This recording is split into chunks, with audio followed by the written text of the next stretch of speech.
a specific chemist here in Rome, if I remember. Okay. But the balance sheet brings data that I think are static, and we take that data for a starting point. Then we measure our achievement by a comparison of that balance sheet. But the main problem is that here in Italy the balance sheet is not so relevant in understanding the sustainability of a film, because there is a regulation which is not quite clear, and there are some consultants that typically manage in moving some values from a certain chapter to another. So I think that for us it was not a very good validation frame. Yes, well, just to give another hint, basically we started from assuming 2 years in the past of the balance sheets of the pharmacy. We built this case study on the work of a couple of our students who had, at the time, their relatives who were running a pharmacy, actually.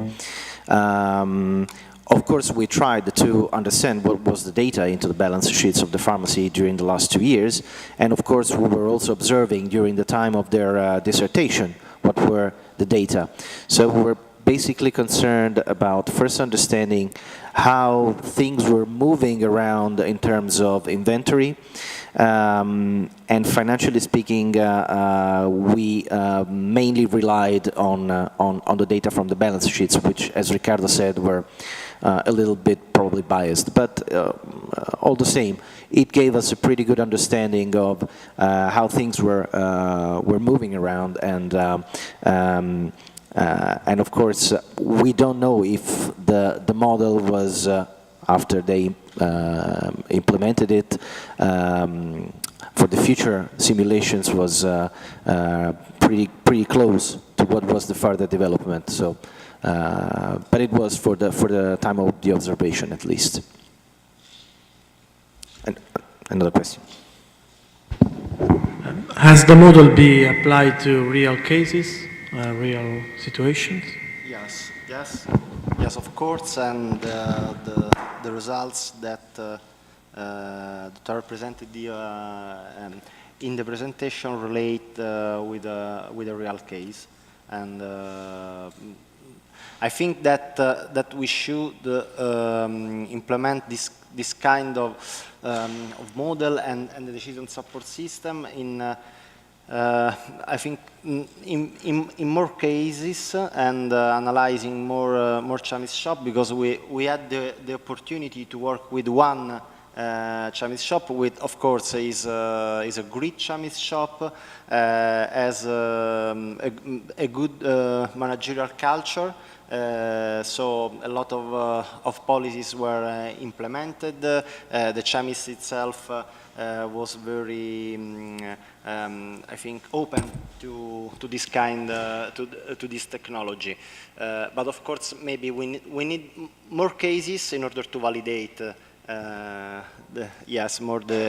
decision support system. Okay, thank you. Thank you very much. Thanks a lot. And we go to the next presentation, which is from Stefania Migliavacca from Eni Corporate. And the title is Energy and Environmental Forecasts, a System Dynamics Model for Italy. I think you already preloaded your presentation, right? All right, so we should have it here. Where is it? There you go. Okay. Thanks. Se vuoi puoi andare, sì, puoi anche usare questo per andare o quello. Okay. Thank you very much, Stefano, and good afternoon to everybody. The topic of my presentation is an example of how system dynamics could help when you're trying to forecast energy and environmental issue. My name is Stefania Migliavacca, and I work for Eni Corporate University, which is the corporate university of the Italian oil company. So, but I'm taking you back to 2002, when I was a young researcher, and I joined a research group working for working for the Italian government. I was absolutely a junior member of this group, and it was a great challenge for me, and of course a great training experience working for the government and working on system dynamics.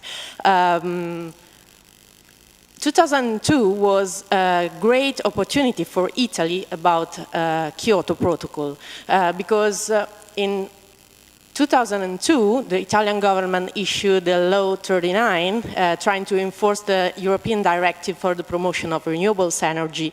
And also in June, in the same year, Italy ratified the Kyoto Protocol.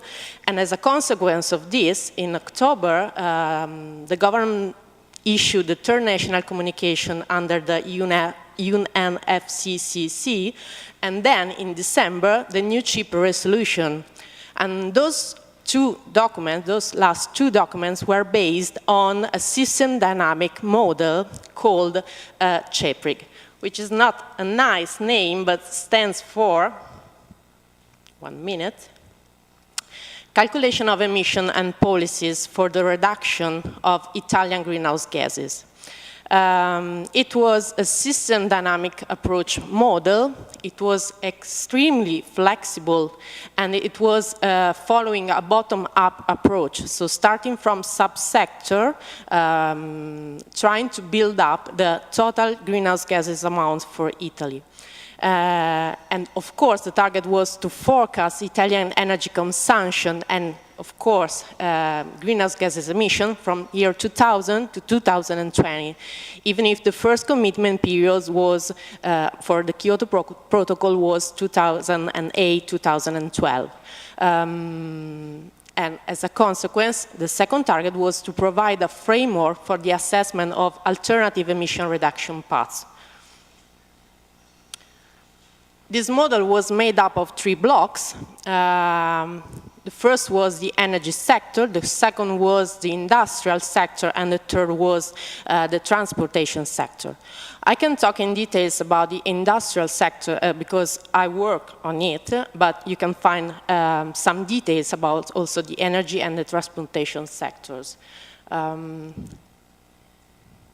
We had 11 subsectors, and also adding agriculture and residential sector. And we mainly model 3 key variables that are activity level, means the value added of this sector or these subsectors, energy intensity, and also the fuel mix of each subsectors. And we model those variables through statistic and econometric analysis of the past 30 years for Italy, and then let them interact with the energy prices. Of course, now 10 years have passed, so we can try to compare our scenarios to the actual values for energy consumption and also for emissions for Italy. This is more or less the structure of the industrial sector, starting from GDP scenarios, alternative scenarios, and energy intensity reduction scenarios. We build a path for energy consumption. Then we split the total energy consumption for Italy on the basis of the fuel mix, so distinguishing between oil, gas, coal, and so on. Basically, depending on energy prices, international energy prices. Then from the fuel mix, we derive the greenhouse gases emissions for Italy. And now comparing what we tried to forecast more than 10 years ago, I clearly remember when we made our first hypothesis on the low scenario of our model, we set an average annual growth rate for GDP that was 0.5%. But our client said, no, too little, please set it to 1%. And of course, since the client is always right, we have a low case of 1%, but from 2000 to 2010, the Italian GDP average annual growth rate was 0.3%. So maybe we were right. But even with this small adjustment, our low scenario seems to be quite near to the actual value of what happened in the last 10 years for Italy about GDP, primary energy consumption, and also greenhouse gases emissions. Of course, those results do not depend from the energy policy in Italy or the environmental policy in Italy, but depends on the economic crisis in the last 5 years. In this graph, you have the green line representing the greenhouse gases emissions for Italy from 1990 to 2010. And of course, you can appreciate the effect of the economic crisis. But the light blue line is our low scenario, and again, it seems to be quite consistent with actual values. My conclusions: 10 years ago, no one would have bet €1 on Italy meeting the Kyoto target in the first commitment period, but also because in 2002, when we modeled this situation, Italian CO2 emissions, I'm only talking about CO2 emissions, not greenhouse gases emissions, were running out of control. We were more or less 20% over the Kyoto target. And the target was to reduce by 6.5%, so we were quite far away from the target. Then several policies and measures were planned to commit to reach this target, but no concrete action were taken, despite of those documents about cheaper resolution, third national communication, and so on. But thanks to economic crisis, Italy met the Kyoto target, and you can find more details about this on a recent report, Fondazione Sviluppo Sostenibile. In spite of this, I mean, our model overestimated greenhouse gases emissions, even if, I could say, the low case was quite near to reality. I choose this case study, even is quite old, because we are talking about 12 years ago, but now we can, compare our result to the actual value. So, it's quite a useful exercise, in my opinion. And I also would like to say that I teach system dynamics to post-degree students, and also that system dynamics is applied inside in my company in more or less 2 or 3 different business units, trying to modeling the transportation sector in the refining and marketing division, and also trying to model the power sector in gas and power division. So, of course, I can talk about our models, our inside models, and I choose this, neutral model to show you some results. But, I can witness the how much system dynamics is a useful tool also inside business. Thank you very much. Thank you, Stefania.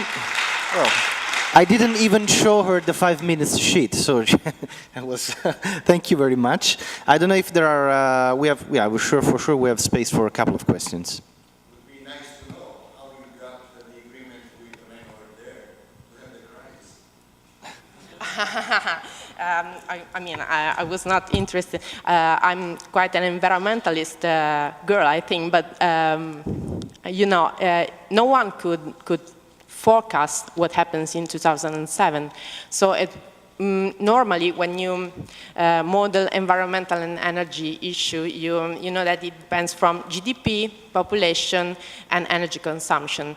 And you normally say, okay, no one wants to load the GDP, no one wants to decrease population, but I mean, it happens because GDP, they grow, so unfortunately, but it was good for, I don't know, I mean, in my opinion, it's not good for the environment because you don't have change in the structure of your economy, but just change in the GDP. So it's not going to...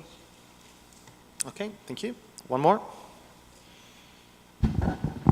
Okay, thank you for your presentation. Just a question. Has a system dynamics, how do you think, to what extent system dynamics was useful? I mean, to what extent system dynamics gave you, as a researcher, a further insight in respect to econometrics? Because the question is because I've seen that you used a lot of econometrics. So I was wondering whether you are able to kind of separate and give us a flavor of what is the additional value that system dynamics puts in your research, which I saw that Matt was fairly able to kind of foresee things happening. We do not try to separate, we try to merge econometric inside system dynamics, which was not easy because we try to use econometric techniques to study energy prices, basically, and then try to let energy prices influence our system dynamics model. So it was, I mean, trying to merge the two techniques just to get best from econometric analysis and system dynamics. Even because we find out that, of course, I mean, I really believe that system dynamics is, you can communicate best with system dynamics than with econometric techniques, especially when you're talking with politicians and with the government.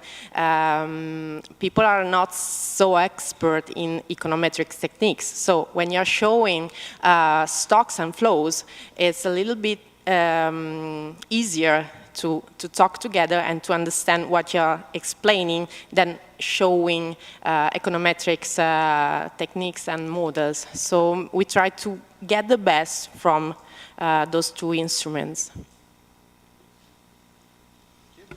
One last.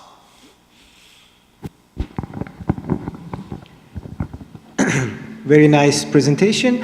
I would like to know which were and which are the main levers on which you could make simulations. So if the economic crisis would not happen, which were the levers on which you could make some simulation in order to bring the, say, the results near the target one?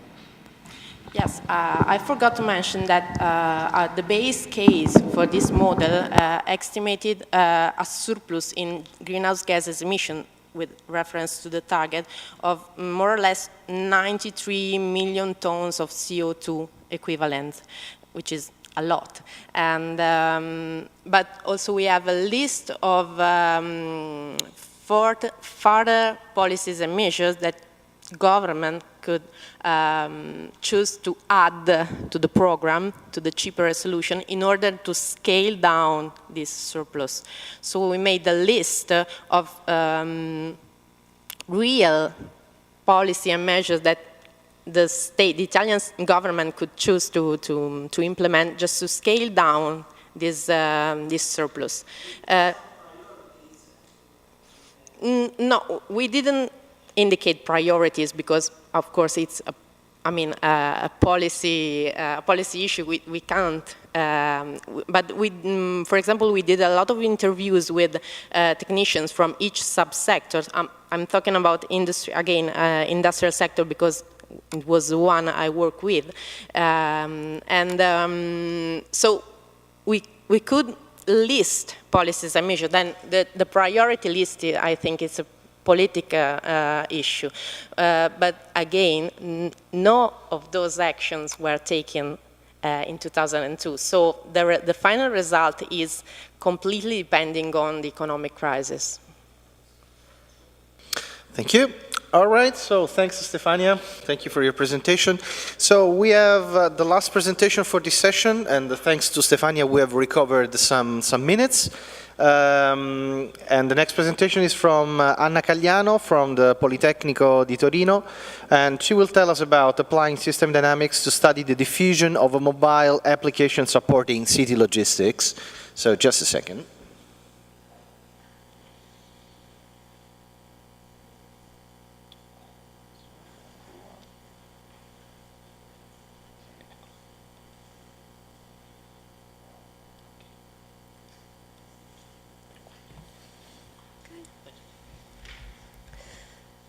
Good afternoon, everybody.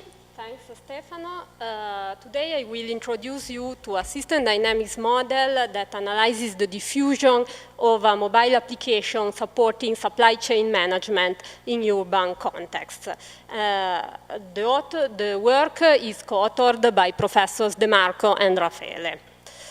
So, the system dynamics model is part of the simulation and optimization of urban logistics project we carried out in collaboration with Telecom Italia, whose aim is developing a new mobile application supporting the urban distribution of fresh food. This app assists in a lot of tasks, such as order management, inventory control, receiving, dispatching, vehicle routing management, and so on. And it can be integrated with a system of product traceability by means of RFID and NFC technologies, a system of electronic payments, again based on NFC, and a time-sensitive delivery service. So the system dynamics model has 4 goals. The first one is assessing the diffusion of the mobile application. The second is assessing the diffusion of its additional services, meaning the services that enable the management of product traceability, electronic payment, and time-sensitive delivery. The third goal is evaluating the impacts that the use of this app has on the inventory and business performance. And finally, forecasting the revenue for the company providing the mobile services. In developing the model, we considered a 3-echelon supply chain composed of farms, retailers, and consumers operating in the Torino area. The model applies and adapts the system dynamics formulations of the best diffusion model and of the supply chain management model by Sturman. We use the VenSim DSS as a software. Simulations rely on 1-day time intervals and an horizon of 156 weeks. I have to say that this model extends a previous system dynamics model we developed, whose aim was forecasting the diffusion of the basic mobile application, meaning the one without the additional services. I also have to say that the model is quite huge. In fact, it is made up of 10 interconnected submodels. We have some models studying the diffusion of the basic app without the additional services among farms, retailers, and consumers.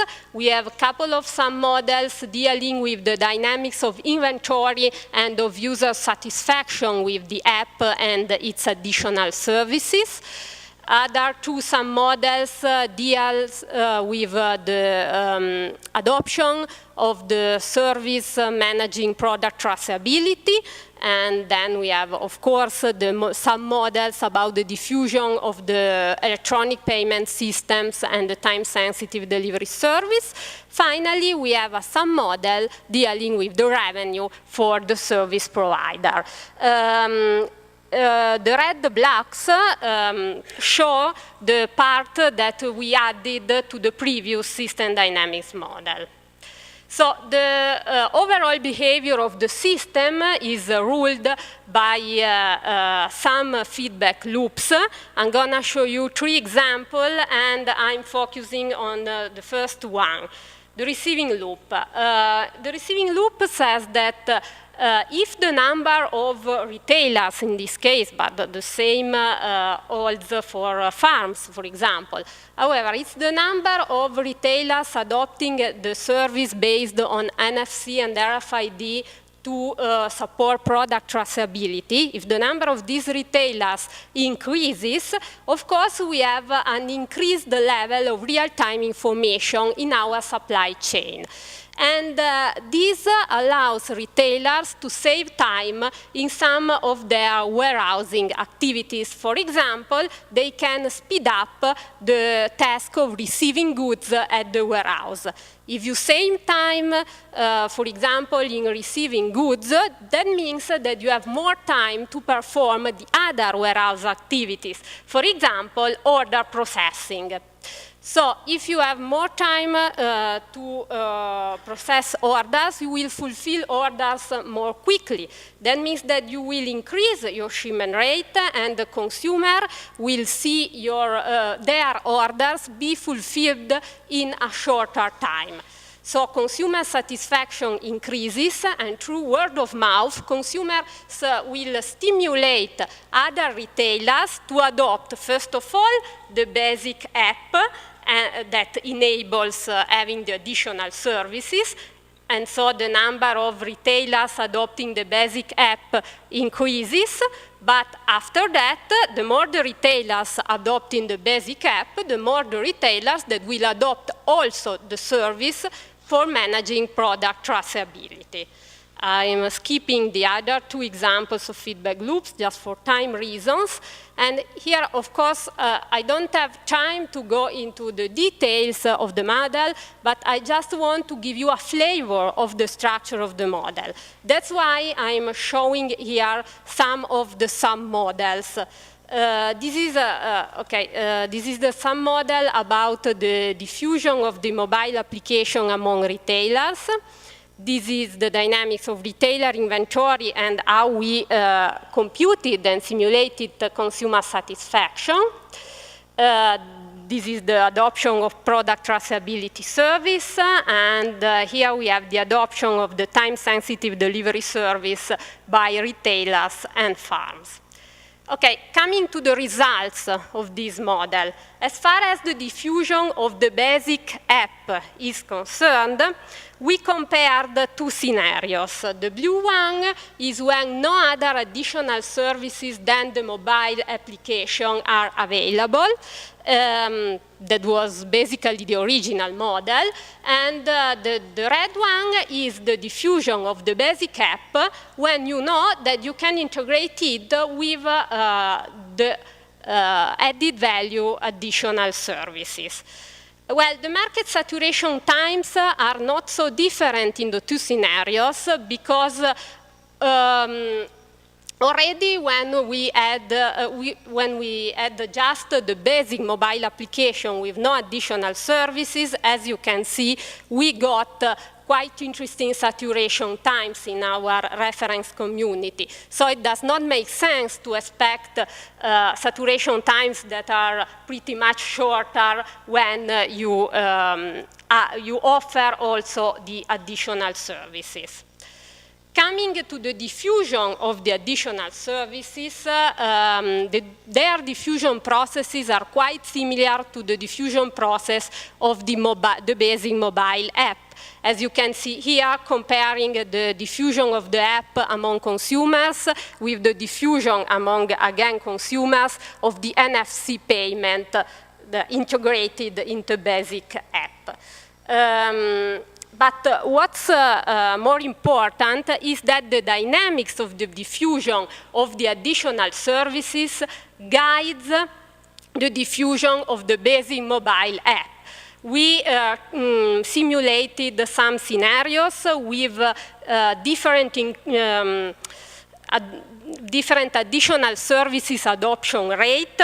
And we saw that if the adoption rate of the additional service is decreased, because, for example, the potential users are not so aware of the benefits of these additional services, the dynamics of the adoption of the basic mobile app decreases as well. Talking about the revenue for the mobile service providers, I have to say that the increased availability of real-time information that is basically introduced by the product traceability system determines low inventory levels and an increased order frequency. Why an increase in the order frequency? Because if the inventory levels goes down and your demand stays steady, of course, if you want to keep your inventory level low, you will have to place orders more frequently, and these orders will be about a decreased quantity of material than before. And this is quite important for the mobile service providers' revenue because associated to each order that is managed with the mobile app and its additional services, there is a dispatching and a receiving fee. So the more orders in the system, the more the revenues because of these fees that are associated to the order managed through the mobile app. We simulated 3 different scenarios with different increases in the order frequency equal to plus 10%, plus 30%, and plus 50%. Probably in your handouts here you have 30% again. Sorry for that, it's 50%. The sensitivity analysis shows that the efficiency and the reliability of the mobile application services play a role in the diffusion of the app and its additional services, mainly for farms and consumers. Price is not so relevant for the diffusion process, meaning that potential users are willing to pay even a slightly high price in order to get an efficient and reliable service. Based on the result, we can suggest some policies in order to stimulate the diffusion of this app and its related services. We saw that the adoption of the additional services is very relevant to both the diffusion of the basic app and the service provider's revenue. So we highly recommend the service provider to conduct campaigns to make all the supply chain echelons understand the benefits of using the additional services. Also, a high level of efficiency and reliability is highly recommended in order to stimulate the adoption, especially as we saw by farms and consumers. So the service provider should work on increasing the reliability of data transmission through the 3G and the 4G networks. And if farms and consumers adopt, through persuasion and word of mouth, they will stimulate the adoption by retailers. The retailers, in turn, again, through word of mouth and persuasion actions, can make the community of adopting farm and consumers grow, furtherly grow. Also, through emulation actions, new retailers that have not adopted the mobile app and its services yet can look at the benefits the retailers that have already adopted them are enjoying, and they can adopt. So this basically is the way how we forecast the diffusion of this app among the potential users. Okay, thank you all for your attention. Thank you very much, Anna. Interesting presentation. I have a question, actually. Yeah. First of all, it's a curiosity. How come that you decided to add the 3 echelons that you mentioned, and why you chose those ones? And furthermore, what kind of data did you avail yourself? So where did you find the data for this? Thanks. Yeah.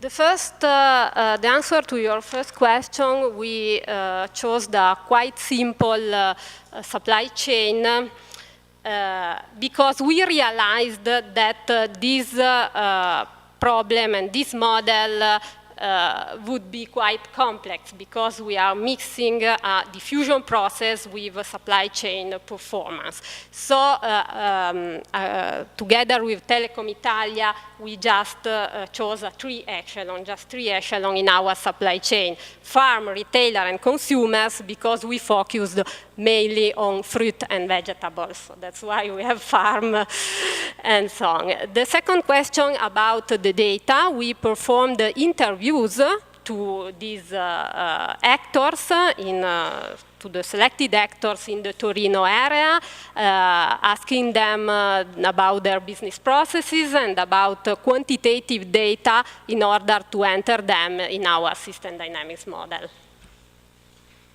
Thank you. Any other questions? Yes, one there.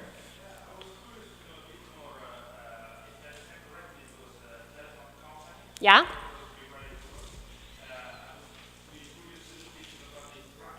Yeah? Mm-hmm.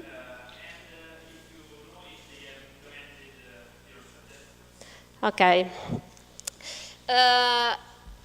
Well, the company just told us we want to know about the diffusion, about the impact on supply chain performance. Please choose the tool, the methodology you think more appropriate. And we thought that given the complexity and the topic of, given the complexity of the model and the topic, system dynamics was quite appropriate. I have to say that our partner in Telecom Italia did not know system dynamics before. If they implemented this suggestion, well, now they are at a prototype stage of the app.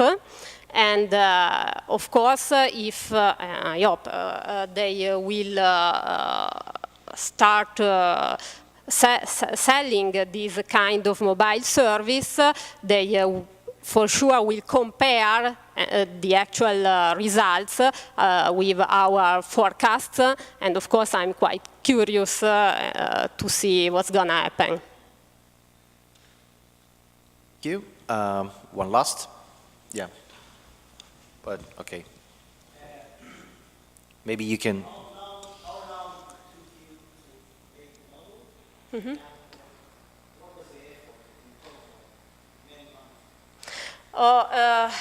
Well, the first model we took about 4 months, if I'm not wrong. Basically 3 people, me and another colleague and a master student. That we have the extension with the additional services. That I have to say was more difficult than starting from greenfield, of course, because we had to integrate other variables, other dynamics in an already existing model. The extension, again, took about 3 months, like that. So that means 12, 3 full-time people working for 4 months? Yeah, basically we had 1 student working full-time and 2, me and another colleague working part-time. So basically 2 people full-time. 2 full-time equivalents. Okay, thank you very much. So now it's time for the coffee break. I would kindly ask you to, just to recover time, to keep the coffee break a little bit shorter, something like 25 minutes, if it's possible. Now it was scheduled to be at 15:40, so we could start at 4:25. if it's okay, so that we will have just lost 5 minutes on the schedule. Thanks again, Anna, and I would also advise that we have the participation certificate available at the desk, so you can choose to either